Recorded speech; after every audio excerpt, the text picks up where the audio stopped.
House and the urgent action of this government.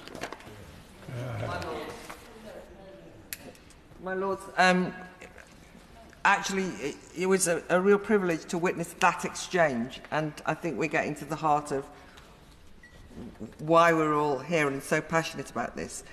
A couple of just very short clarifications, because at this point, by the time I get to my amendment on resentencing, there really will be nothing else to say, because it's I'm rewriting my speech rapidly every time everyone speaks. But I wanted to just say in particular that when I first heard about the indefinite sentences that were associated with IPPs when it first came out, in that arms race to prove how tough we could be on law and order, I was horrified. And so I was delighted the noble Lord Clerk abolished it. And I thought that was it, because I wasn't in Parliament, not following. I could not believe it when I went in as part of work that I was doing with a project called Debating Matters Beyond Bars, encouraging prisoners to debate, an educational project, to then discover that despite the fact that it was abolished, there were still IPP prisoners. In fact, I told the prisoners in my own characteristic way that they were wrong, that IPP had been abolished and it couldn't still exist. So I was determined, once I got in here, to at least discover what on earth had gone wrong. And I can't bear that now we're tackling it, that we're still going to be in a position that even though they're abolished, they'll still exist when we've finished dealing with this bill. It just seems abhorrent.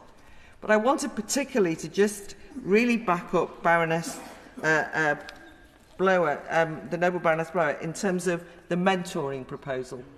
The reason I say that was because if you talk to any families of IPP prisoners, or indeed IPP prisoners, they themselves know that they have been destroyed and damaged by this particular sentencing regime. They're not gung-ho about it. They don't just say, release us, we'll be fine. What they would appreciate, what they would really gain from, is mentoring. And it's the kind of creative solution that would help us actually support the resentencing amendment, because these are the kind of supports that people will need. It's also the case that that very moving speech that the noble Baroness Burt made,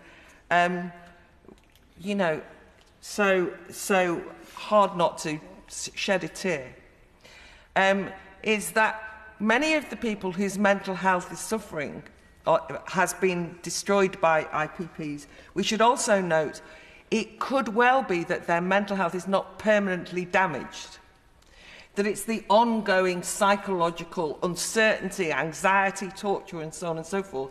And I think that a combination of the mentoring scheme, a recognition of the fact that it's the sentencing that is, I mean, to be crude, literally driving people mad, and the sanest person would go mad. It's not necessarily that you need medication. What you need is compassionate, grown-up intervention and support. And in that sense, I support all of the amendments in this group and all of the others. But I really do think that we have got to, for want of a better word, be the grown-ups in the room now and try and sort this out. My Lords, I want to support particularly